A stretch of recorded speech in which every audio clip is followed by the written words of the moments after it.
پھر وسیلہ اور توسل کے نام پہ دھوکہ دیتے تھے کہ جی انجینئر صاحب وسیلے کو نہیں مانتے. کون بدبخت ہوگا جو وسیلے کو نہ مانے؟ ہم ہی تو مان رہے ہیں کہ اللہ اور مخلوق کے درمیان وسیلہ پیغمبر ہے, بابے نہیں ہے. جدہ لوکی کلمہ پڑھ دے او محمد اور تے میاں محمد بخش اور. ہاں تو وہ پھر میں نے ویڈیو ریکارڈ کروائی, وسیلہ اور توسل کے نام پر دھوکہ. نام وسیلے کا یوز کرتے ہیں اور پکارتے ہیں ڈائریکٹ بابے کو, استغاثہ کرتے ہیں, استعانت کو وسیلے کا نام دیا ہوا انہوں نے. بھائی زیادہ زیادہ وسیلہ یہ ہو سکتا ہے کہ اے اللہ تجھے تیرے نبی کا واسطہ, یا اس کا بیسٹ ورژن جو ہے وہ یہ ہے کہ اے اللہ جو تجھے اپنے نبی سے محبت ہے, ان کے اہل البیت سے محبت ہے, ان کے صحابہ سے محبت ہے, اس محبت کا وسیلہ تجھے پیش کرتا ہوں, میرا یہ مسئلہ حل کر دے. تو یہ تو بالکل درست ہے. اللہ کا اپنے پیغمبروں سے محبت کرنا یہ اللہ کی صفت ہے, اور اللہ کی صفات کا وسیلہ اس کے اسماء کا پیش کیا جا سکتا ہے. وَلِلَّهِ الْأَسْمَاءُ الْحُسْنَى فَادْعُوهُ بِهَا. لیکن اس کی بنیاد پہ ڈائریکٹ بابا پکارنا شروع کر دیا آپ نے. تو یہ ہے شیطانی توحید. وہ کہتے ہیں جی ہم وسیلہ اس لیے ڈال رہے ہیں کہ اللہ نے حکم دیا ہے سورۃ المائدہ میں کہ ایمان والو وسیلے کو اختیار کر لو.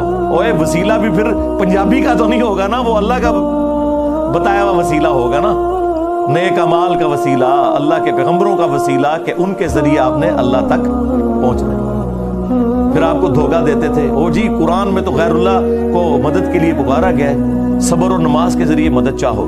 اور یار یہ بھی تم نے غلط پڑھا, صبر اور نماز کو مدد کے لیے پکارو یہ لکھا ہوا ہے کیا قرآن میں؟ یا وَاسْتَعِينُوا بِالصَّبْرِ وَالصَّلَاةِ,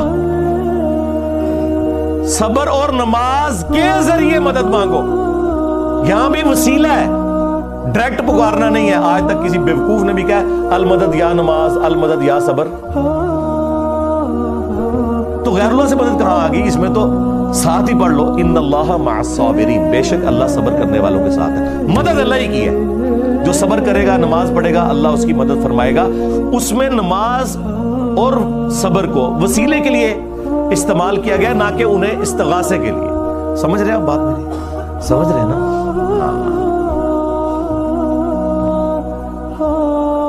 بات بالکل کلیئر ہے. انہوں نے دھوکہ دیا, اور پھر جو بندہ یعنی اس چیز کو بیان کرتا ہے اسے کہتے ہیں یہ پیغمبروں کا گستاخ ہو گیا. اب یہ نیچرل بات ہے. وہ ہمارے استاد کی بات مولا اسحاق صاحب رحمہ اللہ, وہ پنجابی میں اپنے سٹائل میں کہتے تھے, اوے جدو توحید بیان کران گے تے پیغمبراں دی تے ولیاں دی گستاخی تے آپ ہی ہو جائے گی. پھر تے کہاں گے کہ انہاں دے پلے کوئی شے نہیں, سب کچھ مالک اللہ ہی ہے. پھر تے کہاں گے, جسے پنجابی میں کہتے ہیں کہ آٹا گوندیا ہلدی کیوں ہے؟ بھئی جب آٹا گوندا جائے گا پھر ہلنا تو پڑے گا.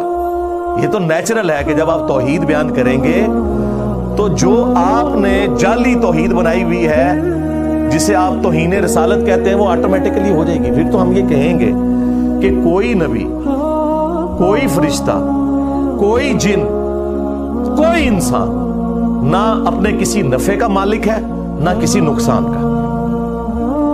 اگر کوئی کہتا ہے کہ یہ سٹیٹمنٹ غلط ہے تو اسے الٹ کرے, تو وہ سٹیٹمنٹ پھر درست ہونی چاہیے کہ ہر انسان, ہر نبی, ہر فرشتہ نعوذ باللہ اپنے ہر نفع اور نقصان کا مالک خود ہے اللہ کے مقابلے پر.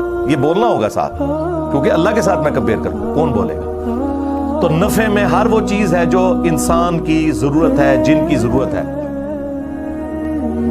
ہر انسان, خواہ پیغمبر ہو یا عام انسان, کھانا پینا اس کی ضرورت ہے, آکسیجن اس کی ضرورت ہے, نیند اس کی ضرورت ہے, ٹوائلٹ جانا اس کی ضرورت ہے. آپ تو کہتے ہیں نا کہ فلانے بابے نے سمندر روکا ہوا ہے. کوئی بابا اپنا پیشاب بھی نہیں روک سکتا, اپنا سانس بھی نہیں روک سکتا.